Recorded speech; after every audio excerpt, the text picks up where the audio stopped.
Una niña de 9 años salió de su salón de clases un martes al mediodía y nunca llegó a casa. La pista que la hubiera salvado estaba ahí desde el primer momento, frente a todos, frente a los policías, frente a la familia. Nadie la vio. O tal vez sí la vieron y decidieron ignorarla. Lo que pasó después en Jalisco va a cambiar la manera en que ves a las personas que te rodean. Había una pista desde el primer día. Una sola pista. Pequeña, casi invisible entre el caos de los primeros momentos. Estaba ahí, frente a todos. Frente a los policías, frente a los vecinos, frente a la familia que no podía dejar de llorar.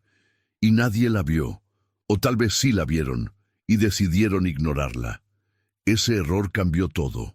Lo que pasó en el municipio de Tlajomulco de Zúñiga, en el estado de Jalisco, durante el otoño del 2019, no fue solo la historia de una niña que desapareció. Fue la historia de un sistema que falló. De adultos que no escucharon, de una comunidad que tardó demasiado en reaccionar, y de una familia que tuvo que convertirse en investigadora, en vocera, en todo, porque nadie más lo iba a hacer por ellos. El nombre de la niña era Ximena Montes. Tenía 9 años. Usaba el cabello en 2 trenzas, le gustaban las tortas de jamón con chile, y coleccionaba tapas de refresco que guardaba en una lata de galletas debajo de su cama. Era la hija del medio, la que siempre estaba en el medio de todo, entre sus hermanos, entre los pleitos, entre las risas. Y un martes por la tarde, Ximena salió de la primaria Benito Juárez, caminó media cuadra y desapareció. Así, sin testigos, sin cámaras, sin rastro. O eso fue lo que dijeron al principio. Si llegaste hasta aquí, te pido un segundo. Suscríbete al canal si aún no lo has hecho. Deja tu like porque de verdad ayuda mucho. Y cuéntame en los comentarios desde dónde estás viendo esto. Hay gente de toda Latinoamérica que se conecta para escuchar estas historias, y me encanta saber de dónde vienen. Ahora sí, sigamos. Tlajomulco de Zúñiga no es el municipio que aparece en las postales de Jalisco. No tiene el centro histórico de Guadalajara, ni los campos de agave de Tequila, ni la tranquilidad de Chapala. Tlajomulco es otra cosa. Es uno de los municipios de más crecimiento en toda México durante los últimos 20 años. Fraccionamientos que aparecieron de la nada. Calles que no terminan de pavimentarse. Colonias nuevas, donde los nombres en los mapas todavía no coinciden con lo que existe en la realidad. La colonia donde vivía la familia Montes se llamaba Hacienda Santa Fe. Un nombre que suena a lujo, pero que en la práctica era una colonia de clase trabajadora. Casas pequeñas, bardas de bloc sin pintar, perros que ladraban de noche y una tienda de abarrotes en cada esquina. La gente que vivía ahí trabajaba en las maquiladoras del corredor industrial, en los mercados, en la construcción. Familias que salían temprano y llegaban tarde, y que dejaban a sus hijos al cuidado de los vecinos, de los abuelos, de la suerte. La mamá de Ximena se llamaba Lucía Montes. Tenía 34 años en ese entonces. Trabajaba en una tortillería a 3 kilómetros de su casa. El papá, Rodrigo Montes, era albañil, y ese mes estaba en una obra en Zapopan, a casi 1 hora de distancia. Llegaba los viernes en la noche y se iba los lunes de madrugada. La que recogía a Ximena de la escuela, casi siempre, era su abuela materna, doña Graciela, 71 años, artritis en las rodillas, pero puntual como reloj. Todos los días a las 2 de la tarde estaba parada frente a la reja de la primaria Benito Juárez, con su bolsa tejida colgada en el brazo. El martes 15 de octubre de 2019, doña Graciela llegó a las 2:05, solo 5 minutos tarde. Se lo reprocharía el resto de su vida. Cuando llegó, los niños ya estaban saliendo, padres y madres haciendo fila, niños corriendo, maestras dando indicaciones. Doña Graciela buscó a Ximena con la mirada, Primero entre el grupo de tercer grado, luego entre los niños que esperaban en la banqueta. Después entre todos los demás. La llamó por su nombre. Nadie le respondió. La maestra que tenía a cargo el grupo de Jimena ese día era la profesora Adriana Soto. 42 años, 20 de experiencia en primarias públicas del municipio.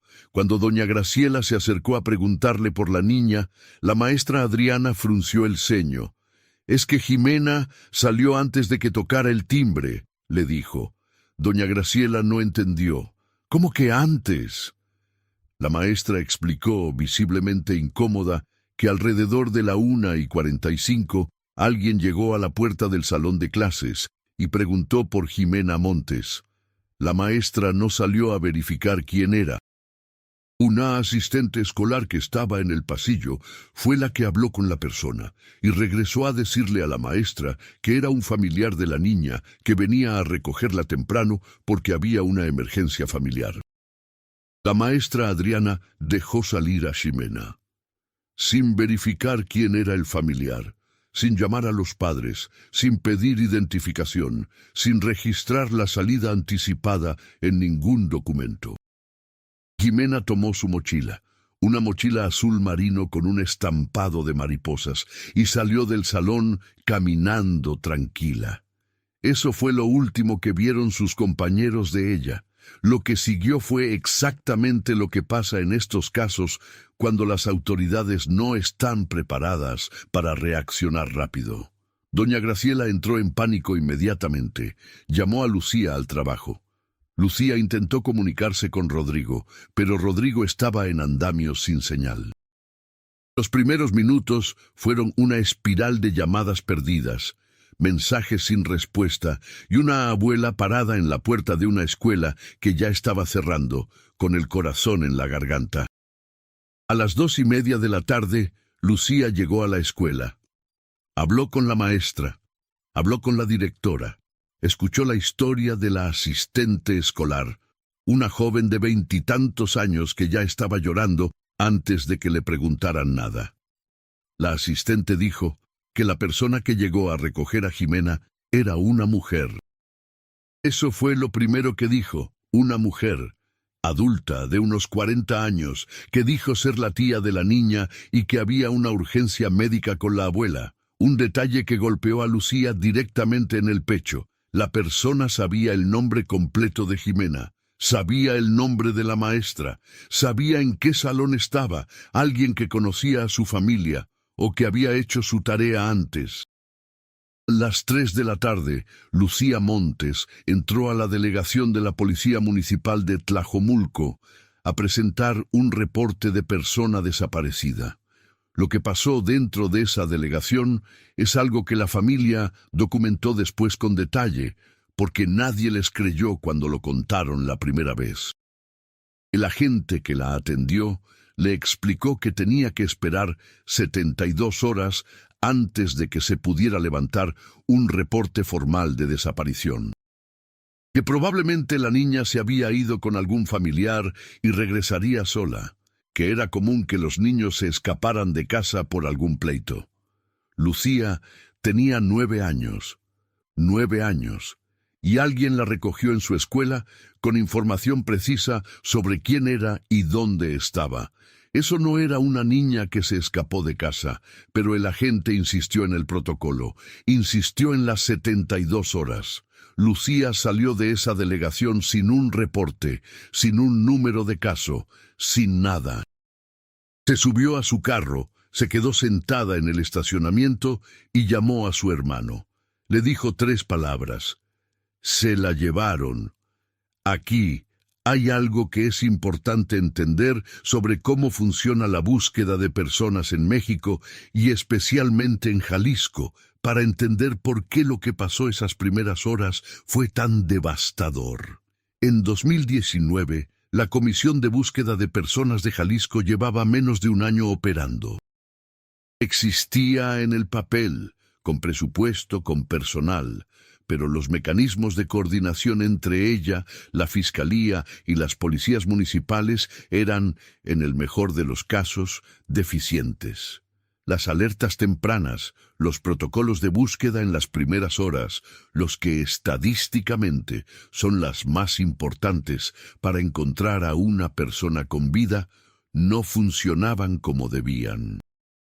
Cuando una niña desaparecía en Tlajomulco, la información tardaba horas en llegar a la Fiscalía General del Estado en Guadalajara, y horas era demasiado tiempo. El hermano de Lucía, un hombre llamado Gerardo, llegó a la colonia poco antes de las 5 de la tarde. Gerardo tenía 38 años, trabajaba en transporte de carga y era el tipo de persona que resuelve los problemas de la familia. Esa noche, con la noche del otoño tapatío cayendo rápido, organizó a los vecinos, imprimió fotos de Jimena en la tienda de copias de la esquina y empezó a repartirlas. Fue Gerardo quien habló con el dueño de la tienda de abarrotes que estaba a media cuadra de la escuela, un señor de nombre Aurelio que tenía una cámara de seguridad en la entrada de su negocio. Una cámara con ángulo hacia la calle. Gerardo le pidió ver las imágenes. Y fue ahí, a las 6 de la tarde del mismo día en que Jimena desapareció, que apareció la primera pista. La cámara era de baja resolución, el tipo de imagen granulada, con timestamp en amarillo, que uno asocia más con los años 90 que con el 2019. Pero servía. Aurelio y Gerardo se sentaron frente a una laptop en la trastienda de la abarrotera, con olor a cloro y a cajas de cartón, y rebobinaron las imágenes hasta la 1:50 de la tarde. Lo que vieron fue esto. Una camioneta pick-up de color oscuro, posiblemente gris o negro, estacionada en la calle lateral de la escuela. La cámara no alcanzaba a ver la entrada principal de la primaria, pero sí captaba esa calle. La camioneta llegó a la 1:43. Se estacionó. No se veía a nadie dentro porque los cristales estaban polarizados. Estuvo ahí exactamente 12 minutos, y a la 1:55 salió. Justo en el momento en que Jimena habría estado caminando fuera de la escuela. La imagen era mala, pero Gerardo alcanzó a ver algo que le heló la sangre. En la parte trasera de la camioneta, sobre la defensa, había algo pegado. No alcanzaba a distinguir qué era. Podría ser una calcomanía, un sticker, algo, pero estaba ahí. Gerardo tomó una foto de la pantalla con su celular y se la mandó a Lucía. A las 6:15 de la tarde del 15 de octubre de 2019, la familia Montes tenía una imagen borrosa de una camioneta que podría estar relacionada con la desaparición de Jimena. ¿Saben qué pasó con esa imagen esa noche? Nada, absolutamente nada. Gerardo intentó presentarla en la delegación municipal. El mismo agente que había atendido a Lucía horas antes revisó la foto en el celular, asintió con cara de quien no está convencido de nada y dijo que la pasaría al área correspondiente. No tomó el celular, no hizo una copia, no anotó la dirección de la abarrotera ni el nombre de Aurelio. La imagen se quedó en el celular de Gerardo y la pista se quedó ahí, flotando, mientras las horas pasaban. Esa noche, la familia no durmió. Los vecinos de Hacienda Santa Fe se organizaron en grupos y caminaron las calles de la colonia con linternas. Revisaron parques, baldíos, la cañada que corría detrás de las últimas casas del fraccionamiento. Llamaron a hospitales. Preguntaron en la central de autobuses de Tlajomulco. Nada. Rodrigo llegó de Zapopan a las 11 de la noche, cuando Gerardo logró localizarlo a través de un compañero de trabajo. Llegó con los ojos desorbitados, sin poder procesar lo que estaba pasando. Se sentó en la sala de su casa, con las manos entrelazadas, mirando la mochila de mariposas que estaba sobre la mesa. La mochila que Jimena no llevaba con ella cuando salió de la escuela, porque la niña la había dejado en el salón cuando salió apresurada. Un detalle que la maestra mencionó casi de pasada y que Lucía no había procesado hasta ese momento. ¿Por qué Jimena dejó su mochila? Si alguien le dijo que había una emergencia, que tenía que salir corriendo, que no había tiempo, o si salió tan asustada, tan confundida, que simplemente la olvidó. Esa mochila azul con mariposas se convertiría en uno de los objetos más importantes de la investigación. Pero esa noche nadie la procesó como evidencia. Estaba en la sala de los montes, encima de la mesa como un fantasma. El miércoles 16 de octubre la historia cambió. No porque las autoridades reaccionaran de manera diferente, sino porque alguien habló. Una mujer llamada Patricia Fuentes, que vivía a 2 calles de la primaria Benito Juárez, vio en su grupo de WhatsApp de vecinos la foto de Jimena que Gerardo había distribuido la noche anterior. Patricia tenía 52 años y pasaba las tardes bordando frente a la ventana de su sala, que daba a la calle principal. Patricia recordó algo. El martes en la tarde, alrededor de las 2 menos cuarto, había visto una camioneta oscura pasar lentamente por su calle. No era la primera vez que la veía, la había visto antes. No recordaba exactamente cuándo, pero la camioneta le había llamado la atención porque iba muy despacio, como si el conductor estuviera buscando algo o a alguien. Y Patricia recordó algo más, algo que cuando lo dijo en el grupo de WhatsApp provocó que Gerardo saliera corriendo hacia su casa. En la defensa trasera de la camioneta había una calcomanía oval, blanca, con letras negras. Patricia no había podido leer qué decía porque la camioneta pasó rápido, pero recordaba la forma. Oval, blanca, letras negras, ese tipo de calcomanía. Las que se ponen con nombres de playas, de colonias residenciales, de clubes deportivos. Gerardo sacó el celular y le mostró la imagen de la cámara de Aurelio. Patricia confirmó que sí, que eso era lo que había visto en la defensa de la camioneta. Tenían una descripción más completa del vehículo. Camioneta pickup, color oscuro, probablemente gris o negro, cristales polarizados, calcomanía oval blanca en la defensa trasera. A las 10 de la mañana del miércoles, Gerardo fue de nuevo a la delegación municipal con esta nueva información. Esta vez también fue Lucía. Esta vez también fue Rodrigo. Los tres juntos, con la foto en el celular, con el nombre y dirección de Patricia Fuentes, con el nombre y dirección de Aurelio, y la cámara de su abarrotera. Esta vez, el agente que los atendió fue diferente. Una mujer joven, con uniforme, que escuchó todo y tomó nota. Les dijo que iba a levantar el reporte y que lo pasaría a la unidad de investigación. Han pasado más de 20 horas desde que Jimena desapareció. 20 horas perdidas. Pero aquí está lo que nadie sabía todavía, lo que tardaría días en salir a la luz. La camioneta no era nueva en la colonia. En las semanas anteriores a la desaparición de Jimena, al menos 3 vecinos de Hacienda Santa Fe la habían visto. Parada en diferentes puntos, siempre por las tardes, siempre en horarios en que los niños salían de la escuela o estaban en la calle. Una vecina la había visto estacionada cerca del parque donde los niños jugaban fútbol los sábados. Un señor que sacaba a su perro la había visto una noche frente a la primaria, con las luces apagadas. Nadie le dio importancia, nadie la reportó. Nadie conectó los puntos, porque nadie sabía que había puntos que conectar. Ese era el patrón, y ese patrón llevaba semanas construyéndose frente a los ojos de todos. Jimena no fue elegida al azar ese martes, fue observada, estudiada, elegida con tiempo. Y la persona, o las personas que la buscaban, sabían exactamente qué hacer para llevársela sin levantar sospechas dentro de una escuela pública en pleno día. El miércoles por la tarde, la Fiscalía General del Estado de Jalisco tomó el caso. Llegaron a la Casa de los Montes 2 agentes de la Unidad Especializada en Investigación de Delitos contra Niñas, Niños y Adolescentes. Se identificaron como el agente Navarro y la agente Peralta.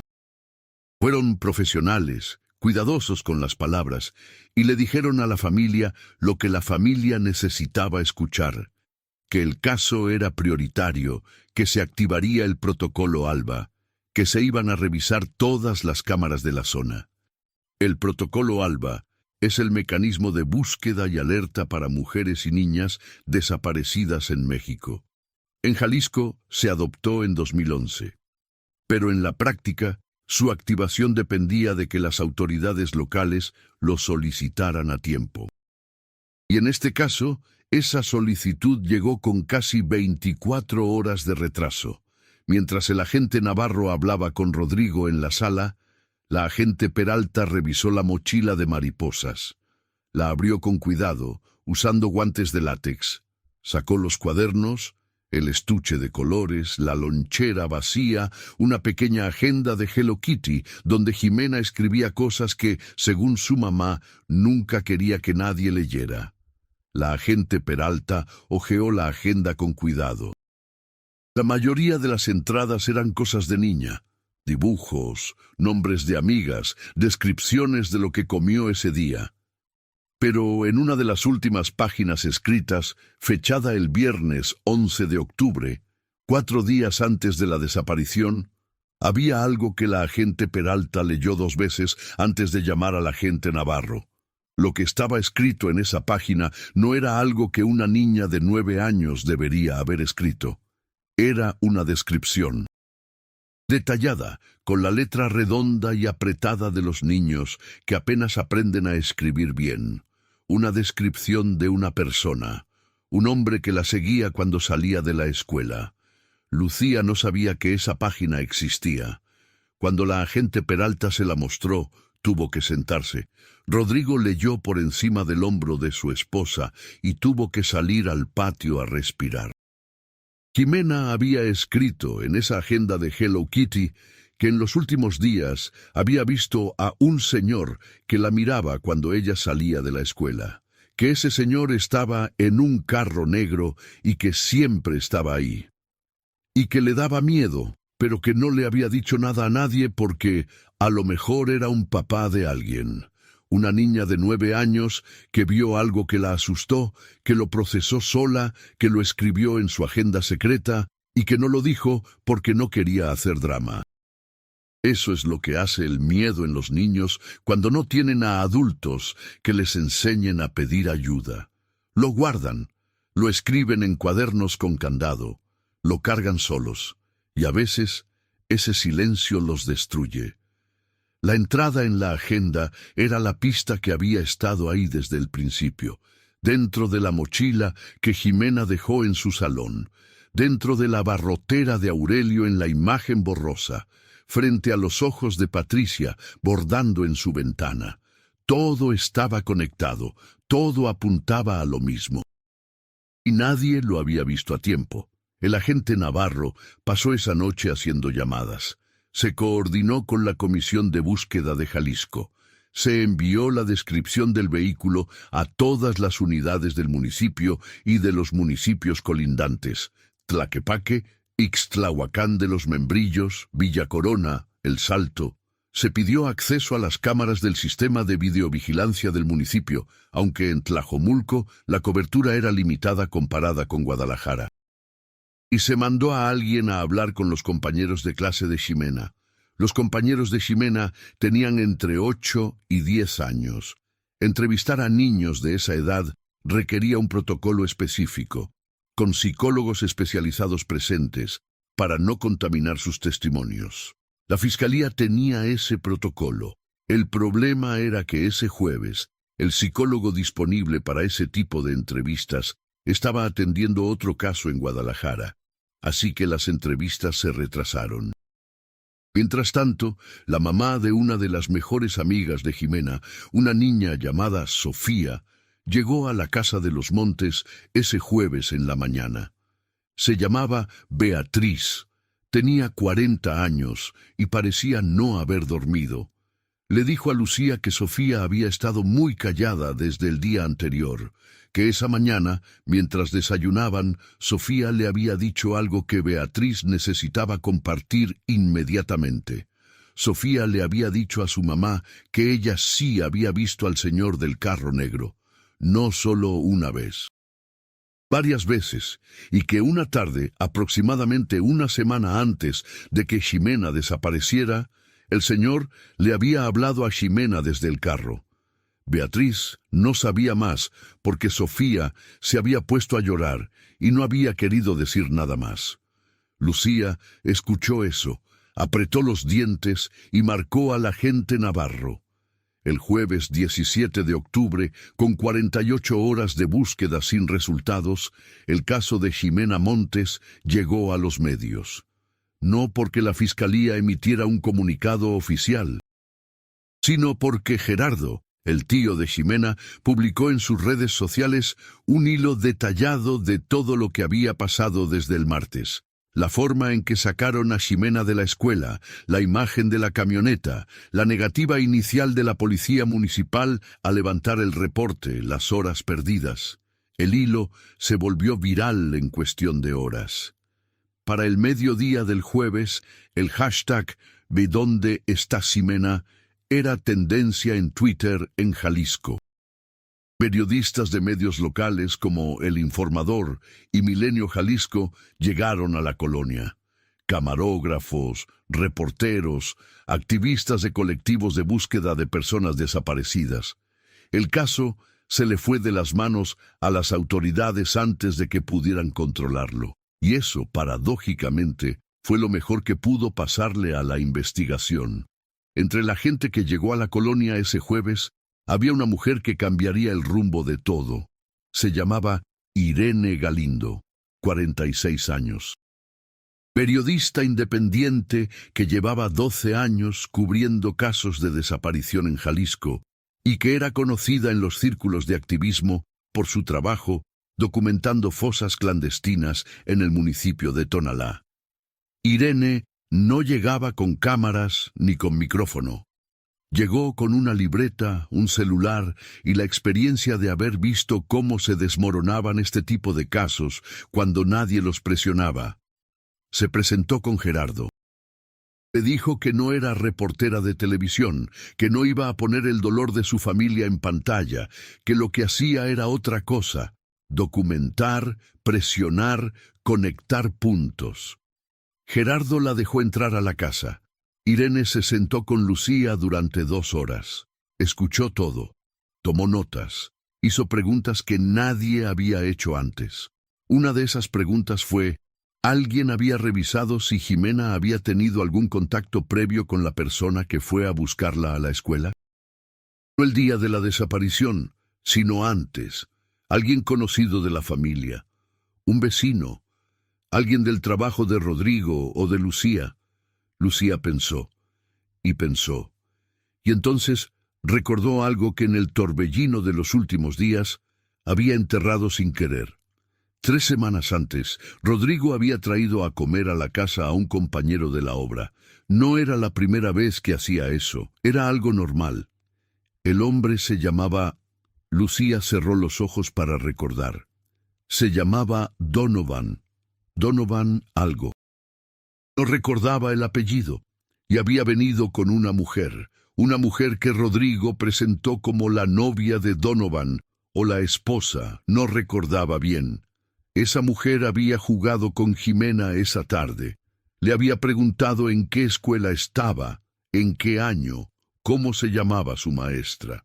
Preguntas normales, de adulto que hace conversación con un niño, o no tan normales. Irene Galindo anotó el nombre, Donovan.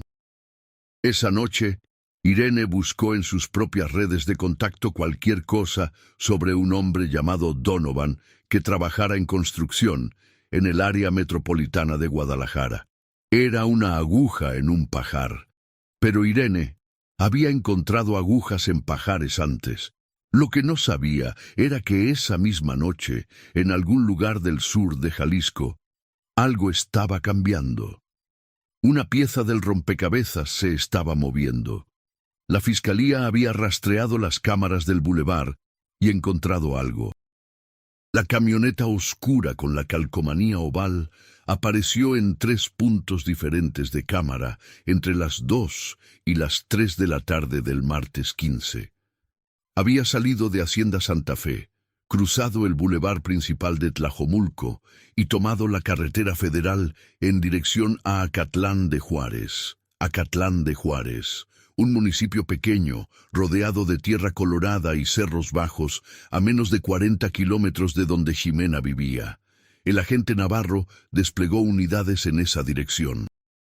Pero la carretera federal que va de Tlajomulco a Acatlán tiene salidas secundarias, terracerías, caminos entre parcelas que no aparecen en Google Maps, caminos que solo conoce quien nació ahí o quien los ha recorrido muchas veces.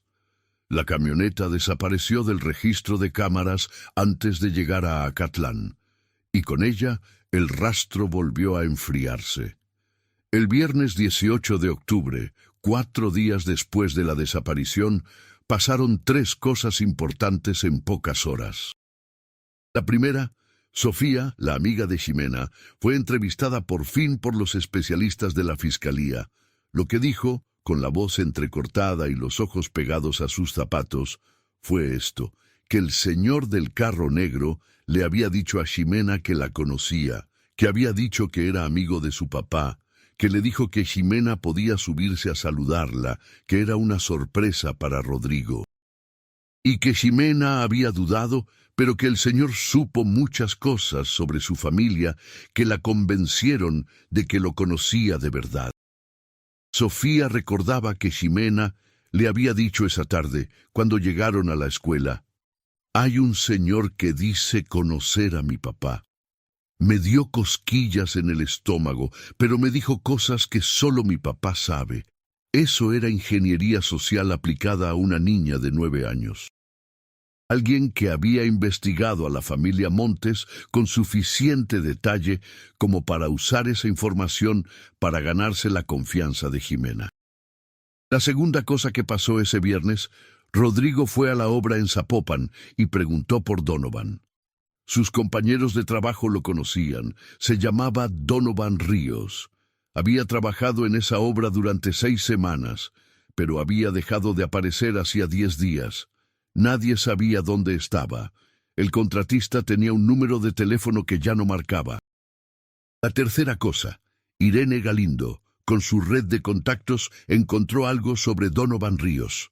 Había un registro, no policial, no judicial, pero sí existía su nombre en un expediente que Irene conocía porque había cubierto el caso 2 años antes. Donovan Ríos había sido mencionado sin que llegara a ser imputado en la investigación de otro caso de desaparición en el municipio de Ocotlán, en 2017. Una adolescente de 14 años que desapareció y que fue encontrada viva 3 semanas después, en un estado que el expediente describía con palabras clínicas que tapaban un horror concreto. La chica no quiso testificar. El caso se cerró sin detenidos. Donovan Ríos había aparecido en ese expediente como un nombre mencionado por un testigo, nada más. Pero su nombre había estado ahí, en otro caso, 2 años antes, y nadie lo había conectado. Irene llevó esa información al agente Navarro esa misma noche. La reacción de Navarro fue de esas que marcan la diferencia entre un buen investigador y uno que solo sigue procedimientos. No desestimó a Irene por ser periodista. No le dijo que la investigación era confidencial. Tomó nota, hizo llamadas y antes de que terminara la noche había solicitado el expediente de Ocotlán del 2017. Pero los expedientes en Jalisco no viajan rápido entre dependencias. La solicitud se hizo. La respuesta tardaría. Mientras tanto, la familia Montes seguía pegando fotos en postes, seguía contestando llamadas de personas que decían haber visto a Ximena en distintos puntos del estado, en una tienda en Lagos de Moreno, en un parque en Autlán, en una central de autobuses en Puerto Vallarta. Cada pista se verificaba, cada una resultaba ser un error, una confusión o una llamada de alguien que quería ayudar, pero que no tenía nada real. Rodrigo dejó de dormir. Lucía dejó de comer. Doña Graciela se quedó sentada en el mismo sillón donde solía esperar a Jimena cuando llegaba de la escuela, y no se levantaba más que para ir al baño. La casa de los Montes olía a café frío y a velas encendidas frente a una foto de la niña. El sábado 19 de octubre llegó algo que nadie esperaba. Una llamada al número de la fiscalía que habían publicado junto con la foto de Jimena en redes sociales. Una llamada de una mujer. Una mujer que llamó desde un número público de una caseta telefónica que todavía existía en un pueblo llamado San Marcos, a 35 kilómetros al sur de Tlajomulco. La llamada duró 48 segundos. La mujer dijo que sabía dónde estaba la niña, que ella la había visto, que tenía miedo de hablar, y luego dijo una dirección, incompleta, una carretera, un número de kilómetro y el nombre de un rancho, y luego colgó. Los agentes tardaron 12 minutos en llegar a la caseta.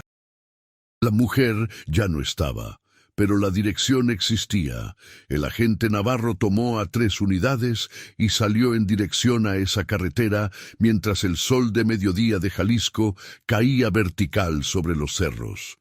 Lo que encontraron cuando llegaron al kilómetro indicado fue una brecha de terracería que entraba entre arbustos y nopales, una reja de metal oxidado, un rancho pequeño, con apariencia de abandono, y dentro del rancho una camioneta pick-up, oscura, gris metálico, cristales polarizados.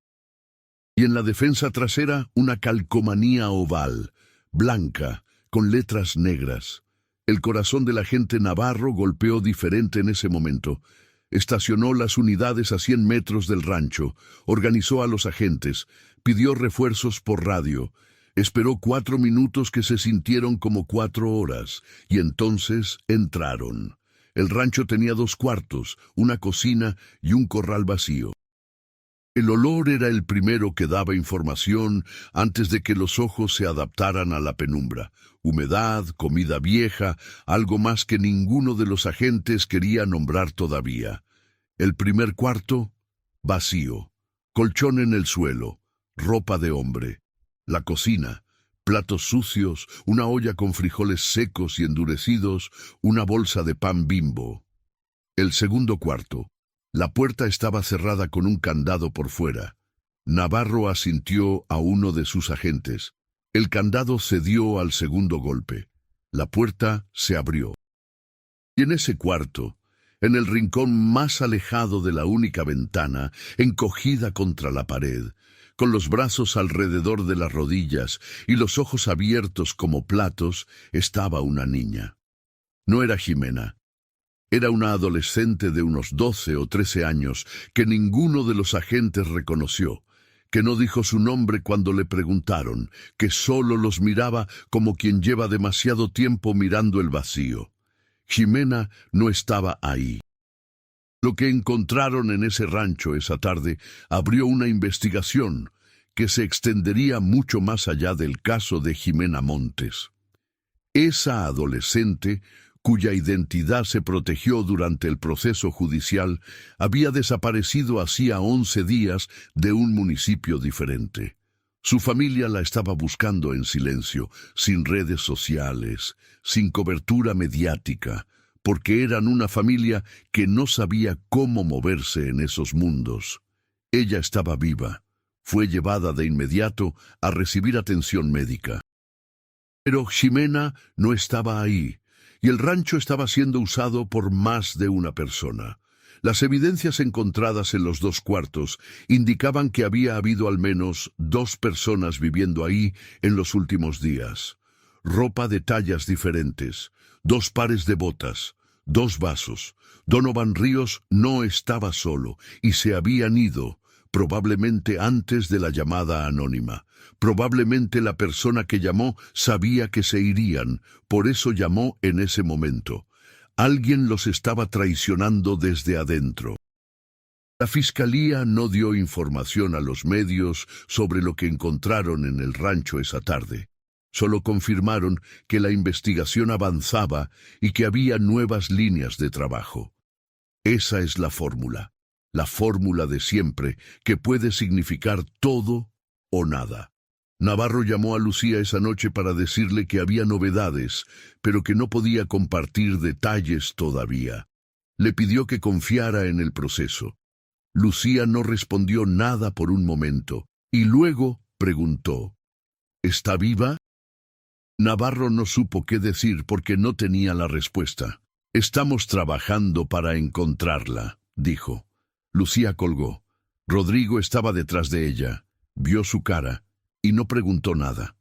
Esa noche, Irene Galindo publicó en sus redes un hilo parcial de lo que sabía, sin revelar la información del rancho porque tenía ética y porque sabía que publicarla podría dañar la investigación. Pero sí publicó el nombre de Donovan Ríos. Eso también fue un riesgo calculado. Y fue ese riesgo el que, 72 horas después, movería la siguiente pieza.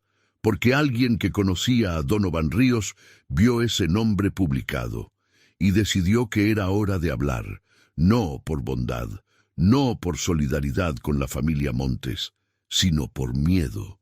Porque cuando el nombre de Donovan Ríos apareció en Internet ligado a la desaparición de una niña de 9 años, alguien que sabía cosas que no quería saber sintió que el suelo se movía bajo sus pies. Y ese alguien mandó un mensaje a Irene Galindo a las 11:15 de la noche del domingo 20 de octubre. Un mensaje de texto desde un número desconocido, 5 palabras y un nombre de lugar. Busquen en Los Belenes. Pregunta por Trejo. Los Belenes, una colonia en el poniente de Guadalajara, conocida, entre otras cosas, por un tianguis que opera los domingos y por una serie de vecindades antiguas que llevan décadas funcionando en el límite entre lo formal y lo informal. Irene leyó el mensaje 3 veces. Respondió, ¿quién eres? Silencio. El número nunca volvió a responder, pero la pista estaba ahí, y esa era la naturaleza de este caso desde el principio. Las pistas existían, siempre habían existido. El problema nunca fue la falta de información, el problema fue quién decidía escuchar. El lunes 21 de octubre, una semana después de la desaparición de Jimena Montes, Irene Galindo llegó a Los Belenes a las 7 de la mañana. No fue sola. Fue con Gerardo. Y los dos fueron sin decirle nada a la fiscalía, porque Irene sabía que si los agentes llegaban primero con uniformes y unidades, cualquier persona que pudiera dar información se cerraría como ostra. Los Belenes, a esa hora, es un barrio que apenas despierta. Señoras que barren las banquetas con escobas de palma, perros que se estiran en los umbrales, el olor del pan de la panadería que abre temprano. Preguntaron por Trejo con cuidado. No preguntaron directamente. Preguntaron por un taller de herramienta, luego por una vecindad, luego en la tienda, hasta que alguien dijo, Trejo, el de las camionetas, vive en la vecindad de la calle Mezquite. Trejo resultó ser un hombre de 50 y tantos años, con las manos gruesas de quien trabaja con metal y una expresión de quien lleva días sin dormir bien. Cuando abrió la puerta de su cuarto en la vecindad y vio a Irene y a Gerardo, supo por qué estaban ahí. No dijo nada por un momento, los miró. Luego miró la calle detrás de ellos y abrió la puerta. Lo que Trejo les dijo en esa hora, dentro de su cuarto pequeño y oscuro, sentados en sillas de plástico alrededor de una mesa de formica, fue el núcleo de todo. Él conocía a Donovan Ríos. Habían trabajado juntos años antes en un negocio que Trejo describió con eufemismos cuidadosos. Un negocio que ya no hacía. Un negocio del que se había salido y del que no quería saber nada más. Pero Donovan seguía en él. Donovan no actuaba solo. Había una red pequeña pero organizada, con personas en diferentes municipios, con un sistema de comunicación que usaba teléfonos desechables y con destinos para las personas que movían, que Trejo no conocía con precisión, pero que intuía. No era la primera niña, Jimena no era la primera, y Donovan tenía a alguien en la ciudad, alguien que le daba información sobre familias, sobre horarios, sobre rutas, alguien que vivía en la zona de Tlajomulco o cerca. Trejo no sabía quién era esa persona, pero sabía que Donovan nunca llegaba a un lugar sin información. Gerardo apretó el borde de la mesa. Irene siguió escribiendo. ¿Dónde puede estar la niña ahora?, preguntó Irene. Trejo tardó en responder. Se frotó la cara con las manos. Si todavía está en Jalisco, lo dudo. Pero si no la han movido al norte aún... Hizo una pausa. Hay una casa en Tala, un lugar que Donovan usaba hace tiempo. No sé si todavía lo usa. Tala. Municipio al poniente de Guadalajara. Tierra de campos de caña y de calles tranquilas que no levantan sospechas. Irene marcó al agente Navarro mientras todavía estaba sentada en esa silla. Esta vez, Navarro respondió al primer tono. Lo que pasó en las siguientes horas pertenece a la segunda parte de esta historia, porque lo que comenzó como la búsqueda de una niña en una colonia de Tlajomulco se estaba convirtiendo en algo más grande. Algo que involucraría a más familias, a más municipios y a una red que había operado durante años, aprovechándose de exactamente lo mismo que le pasó al caso de Jimena desde el principio. La indiferencia, la burocracia, los protocolos que no se siguen, las pistas que se ignoran, la pista de la agenda de Hello Kitty, la pista de la cámara de Aurelio, la pista de la calcomanía oval, la pista del nombre Donovan que Rodrigo llevaba en la memoria sin saber qué importaba. Todo estaba ahí desde el primer día, y cuando por fin alguien juntó las piezas, Jimena llevaba 6 días desaparecida. 6 días, 144 horas. Y el reloj no paraba. Hay un momento en las investigaciones de desaparición que los agentes experimentados conocen bien. No lo dicen en voz alta porque ponerlo en palabras se siente como una traición. Pero existe. Es el momento en que dejan de buscar a una persona y empiezan a buscar evidencia. El momento en que el tiempo ha pasado tanto que el cerebro hace ese cambio silencioso, casi involuntario. El agente Navarro llevaba 7 años trabajando casos de personas desaparecidas en Jalisco. Había llegado a ese momento antes. Lo había sentido en el pecho como una piedra fría. El lunes 21 de octubre, mientras escuchaba la voz de Irene Galindo en el teléfono decirle el nombre del municipio de Tala, Navarro tomó una decisión consciente de no llegar a ese momento. No todavía. No con una niña de 9 años y 6 días desaparecida. Todavía había tiempo. Tenía que haberlo. La operación en Tala se coordinó en menos de 4 horas. No fue fácil. Tala pertenece a otra jurisdicción municipal, lo que en términos operativos significa más llamadas, más autorizaciones, más tiempo. Navarro sorteó cada obstáculo con la urgencia de quien sabe que cada minuto cuenta, y con la paciencia de quien sabe que una operación mal coordinada puede destruir más de lo que rescata. La dirección que Trejo había dado era vaga, una casa de bloc en una calle sin nombre cerca de la zona cañera, pasando el puente viejo que cruza el río Atemajac. En Tala, eso podía ser cualquier cosa. El municipio tiene zonas donde los caminos de terracería se llaman igual que las calles pavimentadas, donde los números de casa son más aspiracionales que reales. Pero Navarro tenía algo más que una dirección imprecisa. Tenía a un elemento de la policía estatal que conocía Tala porque había nacido ahí. El oficial se llamaba Briceño, 31 años, delgado, con los ojos acostumbrados al sol de ese municipio. Cuando Navarro le describió la zona, Briceño asintió de inmediato. Conozco ese puente, sé de qué casas habla. Eran 3 casas posibles en esa zona. 3 casas de bloc, una cerca de la otra, en una calle sin pavimentar que los locales llamaban simplemente el Callejón del Cañal. 3 casas, 3 puertas, y adentro de una de ellas quizás una niña que llevaba 6 días esperando que alguien llegara. Decidieron no usar sirenas, no usar uniformes visibles desde lejos. Briceño conocía un camino de acceso lateral que llegaba al Callejón del Cañal sin pasar por el camino principal. 2 unidades entraron primero por ese acceso. Otras 2 se posicionaron en los extremos del callejón para cerrar las salidas. Era el mediodía del lunes. El sol de octubre en Tala golpea diferente al de las ciudades.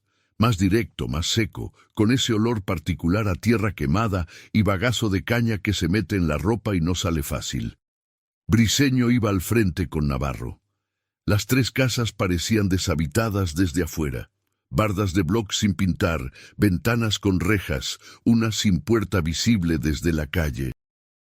Pero en la segunda casa, la del centro, había algo que Briceño notó de inmediato. En el suelo, frente a la entrada, una botella de refresco vacía, reciente, sin polvo encima. En esa zona, con el viento que corre por el cañal, cualquier cosa tirada en el suelo acumula polvo en horas. La botella era de ese día, o del día anterior. Navarro hizo la señal. Se acercaron a la puerta. Una puerta de metal corrugado, sin cerrojo visible por fuera, pero con las bisagras en buen estado, recién engrasadas. Alguien usaba esa puerta seguido. Navarro golpeó. Silencio. Volvió a golpear. Un sonido. Adentro, un movimiento. No fue un paso de adulto, fue algo más pequeño, un roce contra el suelo. Briceño pateó la puerta. El interior de la casa tenía 3 cuartos y una cocina mínima. El primer cuarto, una cobija enrollada en el suelo, una mochila de lona, un teléfono desechable apagado. El segundo cuarto, vacío, con las paredes manchadas de humedad. La cocina. Una lata de atún abierta sobre la estufa, tortillas en una bolsa de plástico. Alguien había comido ahí esa mañana. El tercer cuarto estaba al fondo del pasillo. La puerta no tenía candado. Estaba cerrada desde adentro. Eso fue lo primero que registró el cerebro de Navarro. Cerrada desde adentro. Briceño se acercó. Habló suave, casi en susurro, con la voz que uno usa cuando no quiere asustar a alguien que ya está muy asustado. Somos policías. No hay nadie más aquí. Puedes abrir. Nada por 10 segundos que se sintieron como 10 minutos. Luego un sonido de algo moviéndose. El roce de una silla contra el suelo. Y la puerta se abrió apenas. 1 centímetro, con la cadena interior puesta. Un ojo. Oscuro. Grande. Asustado. Navarro se agachó para quedar a la altura de ese ojo. ¿Eres Jimena? La puerta tembló, y una voz pequeña, ronca de quien no ha hablado mucho en días, respondió. Sí. Lo que siguió no fue dramático en el sentido cinematográfico. No hubo gritos, ni abrazos inmediatos. Jimena abrió la cadena despacio, la puerta se abrió. La niña estaba parada en el umbral con una cobija envuelta en los hombros, el cabello deshecho, las trenzas que Lucía le había hecho el martes anterior, ya solo un recuerdo en los extremos enredados del cabello. Tenía los pies descalzos, una raspadura en el antebrazo izquierdo. Los ojos que miraban a Navarro y a Briceño con una desconfianza que dolía de ver, esa desconfianza que los niños adquieren rápido cuando los adultos los traicionan. Navarro extendió la mano, sin moverse hacia ella. Esperó. Jimena miró la mano, miró su cara, y luego miró hacia atrás, hacia el interior del cuarto, como si estuviera verificando algo. ¿Ya se fue?, preguntó. Ya se fue, dijo Navarro. No hay nadie más aquí.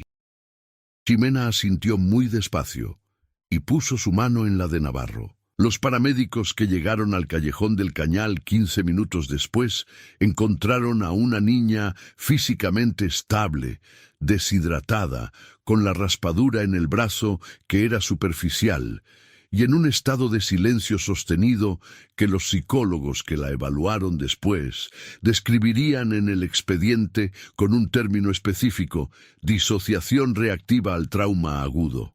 Ximena no lloraba, no hablaba, tomaba agua cuando le daban, comía un poco cuando le ofrecían. Pero sus ojos estaban en un punto intermedio entre el presente y algún otro lugar donde su mente había decidido quedarse por un rato. Eso era protección. El cerebro haciendo lo que sabe hacer cuando lo que vivió es demasiado. La llamada a Lucía la hizo Navarro personalmente, desde su celular, parado junto a la ambulancia con el sol de Tala en la nuca. La encontramos. Está viva. Está bien. Del otro lado de la línea, Lucía no dijo nada por 4 o 5 segundos. Navarro escuchó una respiración que se quebraba en el intento de contenerse, y luego solo escuchó su nombre, el nombre de su hija, dicho una sola vez, en voz baja, como una oración. Ximena. Pero encontrar a Ximena con vida fue solo la mitad de la historia. La otra mitad, la que la familia Montes tendría que cargar durante meses y años, era todo lo que todavía no se sabía. ¿Dónde estaba Donovan Ríos? ¿Quién era la mujer que fue a la escuela a recoger a Ximena? ¿Quién había llamado desde la caseta de San Marcos? ¿Quién le había enviado el mensaje a Irene Galindo desde el número desconocido? Y sobre todo, ¿quién era el informante dentro de la comunidad? ¿Quién les había dado a Donovan Ríos la información sobre la familia Montes con suficiente detalle para que Ximena creyera que la persona que la recogía conocía a su padre? Esas preguntas no tenían respuesta esa tarde en el callejón del Cañal. Y algunas de esas respuestas tardarían semanas en llegar. Una tardaría meses, y una, la más importante para la familia, la que Rodrigo se haría en silencio durante el resto de ese año, nunca llegaría del todo. Lucía llegó al Hospital Regional de Tala 2 horas después. Entró corriendo por el pasillo de urgencias. La acompañaba Rodrigo. Detrás iba Gerardo y doña Graciela en silla de ruedas, que una enfermera empujaba porque la abuela no podía caminar de la agitación. Ximena estaba en una cama, con suero intravenoso, mirando el techo. Cuando Lucía entró al cuarto y la vio, la niña giró la cabeza, y algo en su cara cambió. No de golpe. Fue como cuando una luz que ha estado muy baja sube de intensidad despacio, casi imperceptiblemente, hasta que de pronto el cuarto está iluminado. Ximena abrió los brazos, y Lucía se dobló sobre ella como quien deja caer un peso que ya no puede sostener. Rodrigo se quedó parado en la puerta del cuarto, con la mano sobre la boca, mirando a su mujer y a su hija, y lloró en silencio el llanto de los hombres que no saben cómo hacerlo de otra manera. Doña Graciela, desde la silla de ruedas, rezó algo en voz muy baja. Gerardo se dio la vuelta y caminó al pasillo porque hay cosas que uno necesita ver solo. Durante los días siguientes, Ximena fue evaluada por un equipo de psicólogos especializados del DIF Jalisco. Las sesiones eran breves, sin presión, con una psicóloga llamada Marcela Andrade que tenía experiencia trabajando con menores víctimas de este tipo de casos y que le tomó tiempo a Ximena para que la niña decidiera cuándo y cómo hablar. Lo que fue surgiendo en esas sesiones, de manera fragmentada, no lineal, con los saltos y los baches que tiene la memoria de un niño traumatizado, fue esto. La mujer que fue a recogerla a la escuela sí la conocía, o actuó como si la conociera muy bien. Le dijo que su papá había tenido un accidente en la obra y que tenía que ir rápido al hospital. Le dijo el nombre del hospital. Le dijo que doña Graciela ya estaba en camino. Le dijo cosas que hacían que todo sonara real. Ximena subió a la camioneta sin gritar, sin resistirse, porque estaba convencida de que algo le había pasado a su papá. La camioneta tenía 2 personas adelante, la mujer que fue a buscarla, que iba en el asiento del copiloto, y un hombre que manejaba y al que Ximena no vio bien la cara. Nunca lo vio de frente. En el asiento de atrás, junto a Ximena, había una chamarra tirada y una bolsa de frituras abierta. Detalles que la niña recordaba con esa precisión extraña con que la memoria guarda lo insignificante y borra lo que uno quisiera saber. El viaje duró mucho tiempo. Ximena no sabía cuánto. En algún momento, antes de llegar a donde la llevaron, se quedó dormida. Los investigadores interpretaron ese detalle con cuidado. Una niña de 9 años que se queda dormida en un carro durante un secuestro podría indicar el uso de algún somnífero. Se solicitaron análisis toxicológicos. Los resultados llegarían después, pero la hipótesis era consistente con el patrón que estaban viendo. Cuando Ximena despertó, estaba en el cuarto del rancho donde más tarde encontrarían a la otra adolescente, el rancho cerca de Acatlán, el primero. Ahí estuvo 2 o 3 días, sin tener certeza de cuánto tiempo pasó. Había comida, había agua. No hubo violencia física directa hacia ella en ese lugar. Eso fue lo que los psicólogos y la fiscalía confirmaron médicamente, y fue lo que Lucía repitió después en cada entrevista que dio, con la voz firme de quien necesita que ese detalle quede registrado. Pero el miedo sí estuvo. El miedo de no saber dónde estaba, de escuchar voces adultas detrás de la puerta sin entender lo que decían, de no saber cuándo llegaría su mamá. Una niña de 9 años, sola en un cuarto oscuro, convencida de que algo le había pasado a su papá, sin saber si alguien la estaba buscando. Ese es el tipo de daño que no tiene marca en la piel, pero que tarda años en sanar. Cuando la trasladaron del rancho a la casa de Tala, Ximena vio por primera vez claramente al hombre que manejaba. No se llamaba Donovan, era más joven, flaco, con una gorra de béisbol que no se quitó nunca, y que le decía cosas a la mujer en voz baja, pensando que la niña no escuchaba. Ximena escuchaba. Le dijo a la psicóloga Marcela que el hombre dijo en algún momento que el otro ya se fue y que esto se estaba poniendo caliente, y que la mujer respondió que esperaran noticias. Eso fue suficiente para que la fiscalía entendiera la dinámica. Donovan Ríos era el que organizaba, pero la operación tenía más eslabones. El joven de la gorra y la mujer eran parte de la cadena, y Donovan ya se había movido antes de que llegaran los agentes, porque alguien lo alertó. La pregunta de quién alertó a Donovan se volvió central. La respuesta llegó de una manera que nadie esperaba. 3 días después del rescate de Ximena, el agente Navarro recibió una llamada de la Unidad de Análisis Forense Digital. Habían revisado el teléfono desechable encontrado en el primer cuarto de la casa de Tala. El teléfono tenía mensajes borrados, pero la recuperación forense logró reconstruir algunos fragmentos. Entre los fragmentos había un número de teléfono, un número que el sistema de la Fiscalía identificó de inmediato porque aparecía en un registro previo. El número pertenecía a la asistente escolar de la primaria Benito Juárez, la joven que había hablado con la mujer en el pasillo de la escuela, la que le dijo a la maestra Adriana que era un familiar de Ximena, la que había llorado antes de que le preguntaran nada.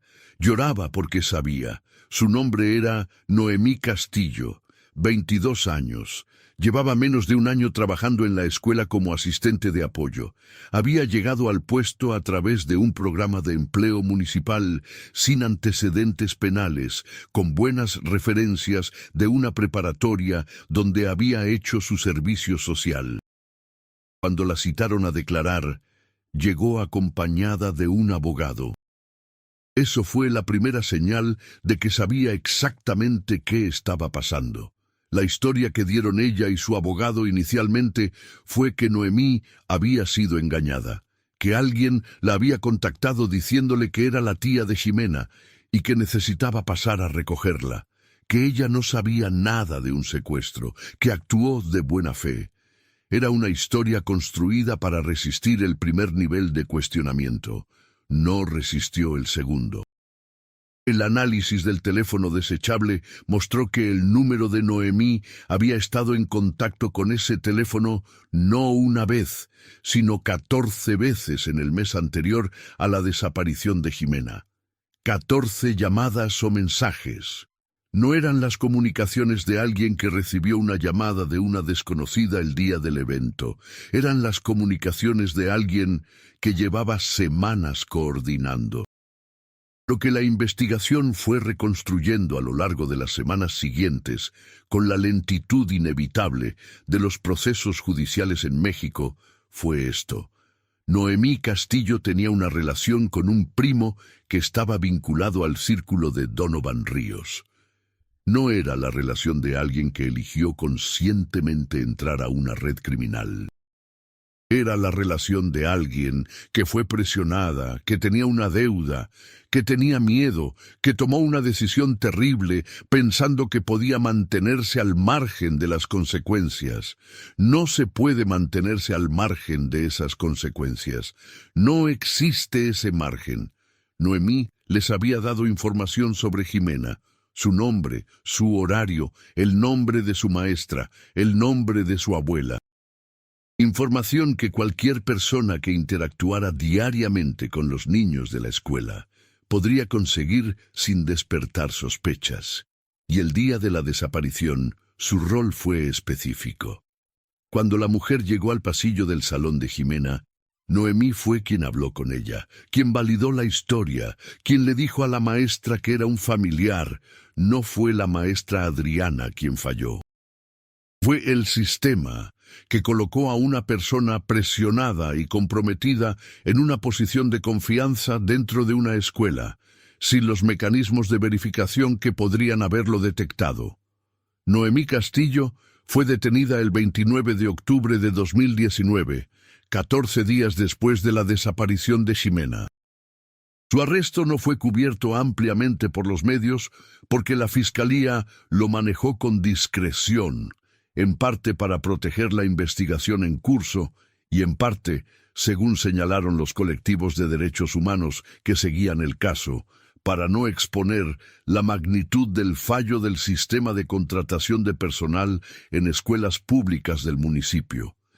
Esa discreción generó una rabia específica en Gerardo, una rabia que publicó en redes con la misma franqueza con que había publicado todo lo demás. Una persona con vínculos documentados con personas que operan redes de trata estuvo trabajando en una escuela primaria pública durante meses, escribió. ¿Cómo? ¿Quién la contrató? ¿Qué filtros fallaron? ¿Quién responde por eso? Nadie respondió oficialmente esas preguntas, al menos no de manera pública. Donovan Ríos permaneció prófugo durante semanas después del rescate de Ximena. La mujer que fue a la escuela fue identificada como Leticia Sandoval, 41 años, de quien se confirmó que no era la novia ni la esposa de Donovan, sino una persona con quien él había trabajado en operaciones similares antes. Leticia fue detenida en Guadalajara el 3 de noviembre cuando intentó subirse a un camión de pasajeros con destino a Culiacán. El joven de la gorra, cuyo nombre se reservó por ser parte de un proceso que involucraba a menores de edad como víctimas, fue detenido 2 semanas antes, pero Donovan Ríos no aparecía. Y para la familia Montes, para Irene Galindo, para el agente Navarro, esa ausencia era como un hilo suelto que no dejaba que nada terminara de cerrarse. Mientras tanto, Ximena estaba en casa. Eso suena a final. No lo era. La niña que volvió a Hacienda Santa Fe a finales de octubre era la misma Ximena en el nombre, en la cara, en el cabello que Lucía volvió a trenzar el primer día. Pero era diferente en maneras que la familia fue aprendiendo a reconocer. No dormía sola. Necesitaba que alguien estuviera en el cuarto. No quería que cerraran la puerta de la habitación. Cuando escuchaba un carro frenar en la calle, se paralizaba. No quería ir a la escuela. No porque lo dijera directamente. Lo decía con el cuerpo. El dolor de estómago que aparecía cada mañana de lunes a viernes, los ojos que se llenaban de agua sin llegar a llorar cuando se mencionaba el regreso a clases. La psicóloga Marcela siguió trabajando con ella. El proceso iba a ser largo. La palabra recuperación, en estos casos, no significa volver a ser como antes. Significa aprender a vivir con lo que pasó de una manera que no te destruya. Ximena tenía 9 años y estaba aprendiendo eso. Lucía también estaba aprendiendo cosas que no quería aprender. Aprendió que el sistema de alertas que debía proteger a su hija había fallado en múltiples puntos antes de que alguien reaccionara. Aprendió los nombres de los mecanismos, los protocolos, las comisiones y la brecha entre lo que decían en papel y lo que hacían en la práctica. Aprendió que la policía municipal no estaba obligada a activar el protocolo ALBA. Esa responsabilidad recaía en la Fiscalía Estatal, y la Fiscalía Estatal solo podía actuar si recibía la información a tiempo. Aprendió que en México, en promedio, el tiempo entre la desaparición de una persona y la activación de búsqueda urgente era de más de 48 horas. Y que para una niña de 9 años, en manos de una red organizada, 48 horas son una eternidad. Aprendió esas cosas y no se quedó callada con ellas. En noviembre de 2019, Lucía Montes dio su primera entrevista pública, no en televisión, sino con Irene Galindo, que la publicó en un reportaje extenso en su plataforma digital. Lucía habló durante casi 2 horas. Habló de la gente que no levantó el reporte, de las 72 horas, de la mochila de mariposas que estuvo sobre la mesa mientras todos lloraban y nadie la procesó como evidencia, de la agenda de Hello Kitty. Mi hija le tuvo miedo a ese hombre durante días y no dijo nada porque pensó que estaba exagerando, dijo Lucía en esa entrevista. Nadie le había dicho que podía hablar, nadie le había enseñado que su miedo valía. Esa frase se compartió miles de veces. El reportaje de Irene también hablaba de la adolescente encontrada en el rancho de Acatlán. Una joven de 13 años que vivía en el municipio de Jocotepec, a orillas del lago de Chapala, y cuya desaparición había sido reportada pero no cubierta por los medios. Su familia era de escasos recursos, sin conexiones, sin redes. Se habían pasado 11 días buscándola puerta por puerta sin respuesta de las autoridades, sin que el protocolo ALBA se activara para ella tampoco. 2 niñas, 2 casos. El mismo patrón de fallo. La diferencia entre ellas era que Ximena tuvo un tío que sabía usar redes sociales, una periodista que llegó en el momento correcto y una pista que, aunque tardó, llegó a tiempo. La adolescente de Jocotepec no tuvo eso. La encontraron de rebote, como consecuencia de buscar a alguien más. Irene escribió eso con todas sus letras en el reportaje. Y esa parte fue la que generó la reacción más incómoda en las oficinas de la Fiscalía General del Estado. El caso de Donovan Ríos tomó un giro inesperado en diciembre de 2019, casi 2 meses después de la desaparición de Ximena. No fue la Fiscalía de Jalisco quien lo encontró. Fue un señalamiento que llegó desde la Fiscalía General de la República, a través de un mecanismo de coordinación interestatal que raras veces funciona con fluidez, pero que en este caso, quizás por la presión mediática que el caso de Ximena había generado, funcionó. Donovan Ríos fue identificado en la ciudad de Tepic, Nayarit, a través de una cámara de vigilancia en una central camionera. Fue detenido por elementos de la Guardia Nacional el 4 de diciembre mientras intentaba abordar un camión con destino a Mazatlán. Llevaba un documento de identidad falso, dinero en efectivo, un celular con los datos borrados de fábrica. Y en la mochila que cargaba, entre ropa y artículos personales, había una foto. Una foto impresa en papel fotográfico, no en papel normal. Una foto que los agentes de la Guardia Nacional no entendieron de inmediato, pero que cuando llegó al escritorio del agente Navarro, lo hizo sentarse despacio, como alguien que necesita tiempo para procesar lo que está viendo. Era una foto de una calle, de una colonia, no de Hacienda Santa Fe, de otra colonia, en otro municipio, con niños en la calle, y en el borde inferior de la foto, escrito a mano con pluma azul, había un nombre y un horario, un nombre de niño, un horario de escuela. Donovan Ríos no había terminado, estaba trabajando en el siguiente. Ese detalle nunca se hizo público en ese momento. Navarro y la Fiscalía tomaron la decisión de no filtrarlo mientras la investigación estaba activa. La familia del niño cuyo nombre aparecía en la foto fue contactada de manera discreta y puesta en protección. Pero el hecho de que Donovan Ríos, en plena fuga, con todo el aparato del Estado buscándolo, siguiera operando, planificando, eligiendo la siguiente víctima, decía algo sobre la naturaleza de lo que enfrentaban. No era un caso aislado. No era un hombre perturbado actuando por impulso. Era una operación con estructura, con demanda, con recursos suficientes para seguir funcionando, incluso cuando una de sus piezas más visibles estaba expuesta. La investigación de la FGR, que se abrió después de la detención de Donovan Ríos, identificó conexiones con al menos 2 estados más, Nayarit y Sinaloa. Las dimensiones de lo que se estaba tocando excedían con mucho lo que Navarro, trabajando desde Tlajomulco, podía alcanzar. El caso se federalizó. Y cuando un caso se federaliza, las familias de las víctimas pierden el acceso directo al investigador que conocen. Pierden el número de celular de Navarro. Pasan a ser un número de expediente en una mesa diferente. Eso también es una forma de abandono, más silenciosa, más institucional, pero abandono al fin. Rodrigo Montes no habló públicamente de lo que pasó. No dio entrevistas. No apareció en las publicaciones de Gerardo.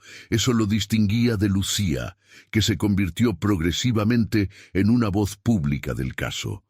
Lo que Rodrigo sí hizo fue buscar respuestas a la pregunta que lo carcomía desde adentro. ¿Cómo Donovan Ríos sabía tanto sobre su familia?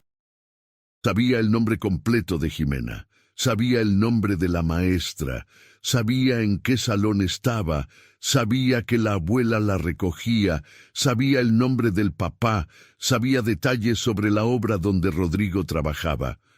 La pregunta no era solo cómo lo sabía Donovan. La pregunta era quién más, además de Noemí, había compartido información. Rodrigo pasó semanas reconstruyendo esa tarde en que Donovan fue a comer a su casa.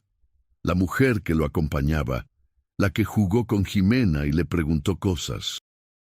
Esa mujer resultó ser Leticia Sandoval, la misma que fue a la escuela a recoger a la niña. Había estado en la sala de su casa, había comido con su familia, había visto fotos de Jimena en la pared, visto la uniforme escolar colgado en la puerta, escuchado a doña Graciela mencionar la primaria Benito Juárez. Un reconocimiento previo disfrazado de visita social. Rodrigo dejó de invitar compañeros de trabajo a su casa. Eso no era una solución, era una cicatriz. Una de las muchas que este caso dejó en la familia sin dejar marca visible. El proceso penal contra Noemí Castillo, Leticia Sandoval y el joven de la gorra avanzó con la lentitud característica del sistema judicial mexicano. Para el primer semestre de 2020, cuando el país entero estaba procesando otra crisis, la del confinamiento por COVID, Las audiencias se retrasaron, los plazos se extendieron, y el caso quedó atrapado en la misma burocracia que había fallado desde el principio. Los colectivos de búsqueda y las organizaciones de derechos humanos documentaron esos retrasos. Irene Galindo los publicó. Lucía los denunció en declaraciones públicas. Donovan Ríos permaneció en prisión preventiva durante ese tiempo, en el Centro Federal de Readaptación Social número 2, en Puente Grande, Jalisco, uno de los penales de mayor seguridad en el país. Su proceso fue absorbido por la investigación federal, que lo vinculaba no solo al caso de Jimena, sino a una red de trata de personas con operaciones en 3 estados. Lo que siguió fue largo, complejo, y todavía hoy tiene partes sin resolver. Pero hay algo que sí se sabe con certeza sobre lo que pasó en esos días de octubre de 2019 en Tlajomulco. Una niña de 9 años vio a un hombre que la asustaba y no dijo nada porque no sabía que podía. Eso es lo que Lucía repitió en cada entrevista, en cada foro al que la invitaron después, en cada ocasión en que alguien le preguntó qué podría haber cambiado el resultado. Eso, solo eso. Si Jimena hubiera sabido que podía decirme, tengo miedo de un señor en un carro negro, y que yo la iba a escuchar y a tomar en serio, esta historia sería diferente, dijo Lucía en una conferencia en la Universidad de Guadalajara en octubre de 2020, un año después de la desaparición. No lo dijo con amargura. Lo dijo con la precisión de alguien que ha convertido el dolor en algo funcional, en algo que puede servirle a otros para no llegar donde ella llegó. Esa conferencia la organizó un grupo de maestras de primarias públicas de Jalisco que habían seguido el caso desde el principio y que querían entender qué cambiar en sus propias aulas. Después de escuchar a Lucía, una de esas maestras preguntó, ¿qué le diríamos a los niños para que sientan que pueden hablar? Y Lucía dijo algo que no estaba preparado en ningún guión, que salió directo desde el lugar donde se guardan las cosas que más duelen. Díganles que su miedo tiene nombre y que ese nombre se puede decir en voz alta, que no tienen que entender por qué les da miedo algo para poder contarlo, que cualquier cosa que les dé cosquillas en el estómago puede contarse, y que siempre habrá un adulto que quiera escuchar. Silencio en la sala. Y luego aplausos que no sonaron a celebración, sino a algo más parecido al duelo, al reconocimiento colectivo de todo lo que no se había dicho a tiempo. La pista de la agenda de Hello Kitty se convirtió en el elemento más citado de este caso en los análisis posteriores, no por su valor judicial, que fue limitado, sino por lo que representaba. Una niña que documentó su propio miedo en un cuaderno con candado, porque ese era el único espacio donde sentía que podía hacerlo. El cuaderno estaba en la mochila de mariposas. La mochila estuvo en la sala de los Montes durante la noche del martes y casi todo el miércoles antes de que los agentes de la Fiscalía llegaran a procesarla como evidencia. Si alguien hubiera revisado esa mochila antes, habrían encontrado el cuaderno a tiempo, habría importado. No lo sabemos. Lo que sabemos es que nadie lo buscó. La mochila de mariposas fue la metáfora que Irene Galindo usó para titular su reportaje final sobre el caso. Lo que nadie buscó en la mochila azul. Ese reportaje ganó un reconocimiento del periodismo de investigación en México en 2020 y fue citado en un informe del Comité de los Derechos del Niño de la ONU como ejemplo de los fallos sistemáticos en los mecanismos de protección de la infancia en México. Un informe de la ONU. Nacido de una mochila con mariposas que estuvo sobre una mesa mientras todos lloraban y nadie la abrió. Jimena Montes tenía 10 años cuando cumplió su primer año desde la desaparición. Lucía le preguntó cómo quería celebrarlo. Jimena pensó un momento y dijo que quería ir a la feria de Tlajomulco, la que se pone cada octubre en el jardín del municipio, con ruedas de la fortuna y algodones de azúcar y juegos con pelotas de ping-pong. Fueron los 4, Lucía, Rodrigo, Jimena y su hermano mayor. Doña Graciela se quedó en casa porque las rodillas no la dejaban andar en terreno disparejo, pero esperó despierta hasta que llegaron. Jimena se comió 2 algodones de azúcar. Ganó un oso de peluche pequeño en uno de los juegos. Se subió a la rueda de la fortuna con su hermano y desde arriba, con el viento del otoño jalisciense en la cara, miró las luces de la colonia. No dijo nada en ese momento, pero cuando bajaron y caminaban de regreso al carro, tomó la mano de su papá. Rodrigo apretó esa mano, y caminaron así, de la mano, sin decir nada, por las calles de un municipio que los había fallado y que también, en algunos de sus habitantes, los había salvado. Hay cosas que este caso no resolvió. La red a la que pertenecía Donovan Ríos no fue desmantelada completamente. Las investigaciones federales identificaron nodos, hicieron detenciones en los estados de Nayarit y Sinaloa, pero las organizaciones de trata de personas en México tienen una capacidad de regeneración que los especialistas describen con términos casi biológicos. Cortas una cabeza y crecen 2. Los sistemas económicos que las alimentan, la demanda que las sostiene, las condiciones de vulnerabilidad social que les proveen víctimas, ninguno de eso fue tocado de manera sustancial. El municipio de Tlajomulco de Zúñiga actualizó sus protocolos de seguridad en escuelas públicas después del caso. Se implementó un sistema de registro de entradas y salidas anticipadas con verificación de identidad. Se instalaron cámaras adicionales en los accesos. Se capacitó al personal de apoyo escolar en protocolos de seguridad. ¿Fue suficiente? Los expertos dicen que fue un avance. También dicen que un avance en un municipio de más de 600.000 habitantes, con decenas de primarias públicas y un crecimiento poblacional que supera la capacidad de los servicios, es un paso en la dirección correcta que no garantiza nada por sí solo. El agente Navarro fue promovido dentro de la unidad especializada.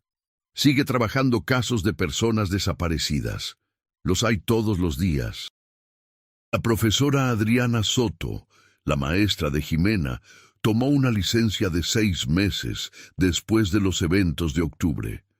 Cuando regresó, cambió de escuela. Quienes la conocen dicen que nunca volvió a ser la misma, no como castigo, como consecuencia, que es diferente, pero que a veces duele igual. Trejo, el hombre de los belenes que habló con Irene y con Gerardo esa mañana en su cuarto de formica y sillas de plástico, nunca fue procesado penalmente. Su información fue central para encontrar a Jimena. El sistema tiene maneras complicadas de tratar a las personas que colaboran desde adentro de estructuras criminales, maneras que no siempre resultan en justicia limpia y comprensible. Se sabe que se mudó de los belenes. No se sabe a dónde. La mujer que llamó desde la caseta telefónica de San Marcos, la que dijo, busquen en ese rancho con 48 segundos de llamada, nunca fue identificada. Navarro tenía una hipótesis sobre quién podría ser, basada en el análisis de conexiones, pero no era suficiente para establecerlo con certeza. Quizás fue alguien que vio algo y tuvo miedo de ver más. Quizás fue alguien que tenía su propio costo que pagar por haber hablado. En este tipo de historias, siempre hay personas que actúan desde las sombras, que mueven una pieza en el momento justo y que luego desaparecen sin nombre, sin reconocimiento, cargando sus propios riesgos en silencio. Lo que más pesa de este caso no es la maldad de las personas que lo perpetraron, aunque esa maldad es real y documentada. Lo que más pesa es la acumulación de decisiones pequeñas que construyeron el espacio donde ocurrió. un municipio que creció más rápido que sus servicios de seguridad, un sistema escolar con personal sin los filtros adecuados, un protocolo de búsqueda que dependía de que los agentes municipales lo activaran a tiempo, una niña a quien nadie le enseñó que su miedo tenía valor. Un padre que trajo a comer a su casa a un compañero de trabajo, sin saber que ese compañero venía a estudiar a su familia. Una abuela que llegó 5 minutos tarde y que cargó esos 5 minutos como si fueran suyos. No son culpables, pero son los puntos de una línea que, trazada de manera diferente, podría haber llevado a un lugar distinto. Eso es lo que hace tan difícil este tipo de historias, que no tienen un solo villano fácil de odiar y olvidar. Tienen un sistema, y el sistema somos todos, los que fallamos en verlo, los que sabemos que está roto y no presionamos para arreglarlo, los que cambiamos de canal cuando sale la nota sobre la niña desaparecida porque es demasiado pesado para la hora de la cena. Jimena tiene más de 14 años hoy. Sigue en Tlajomulco, sigue en la misma casa de Hacienda Santa Fe, aunque Lucía y Rodrigo pintaron la fachada de amarillo un par de años después. Un amarillo claro, casi pálido, como si el color fuera una declaración de algo que no tiene palabras. Sigue coleccionando cosas, ya no son tapas de refresco, ahora son piedras. Piedras de diferentes colores y texturas que encuentra en parques, en caminos, en las orillas del río, cuando van a visitar a los familiares en el municipio de Zapotlanejo. Las guarda en una caja de madera que su papá le hizo. La agenda de Hello Kitty ya no existe en manos de la familia. Quedó como evidencia en el expediente. Pero Jimena tiene una nueva agenda. Esta no tiene candado. Eso fue decisión suya. ¿Para qué el candado?, le dijo a su mamá cuando la compró. Si algo me asusta, prefiero decirlo. Lucía tomó esa frase y la guardó en el mismo lugar donde guarda las cosas que más le importan. Ese lugar que no es un cajón ni una caja, sino simplemente el pecho, donde se llevan las cosas que pesan y que a la vez sostienen. El caso que aterrorizó a Jalisco no terminó con el rescate de una niña. Terminó, si es que algo así tiene un final, en la acumulación de lo que todos aprendieron de él. Las familias que empezaron a hablar con sus hijos sobre el miedo, las maestras que cambiaron sus protocolos, los vecinos que ahora reportan carros sospechosos en lugar de ignorarlos, y en la pista que fue ignorada desde el inicio. Esa pista no era solo la imagen borrosa de la camioneta en la cámara de Aurelio. No era solo la calcomanía oval que Patricia vio desde su ventana. No era solo la entrada en la agenda de Jimena. La pista era todo eso junto. Era el patrón que nadie conectó a tiempo, porque nadie estaba mirando con los ojos adecuados. Porque el sistema no estaba diseñado para conectar puntos entre una cámara de abarrotera, una abuela que bordar y el cuaderno secreto de una niña. Ese es el trabajo que nadie hizo, y que cuando alguien por fin lo hizo, ya había pasado una semana. Una semana en la vida de una niña de 9 años que nunca se borra del todo. Si llegaste hasta aquí, gracias de verdad.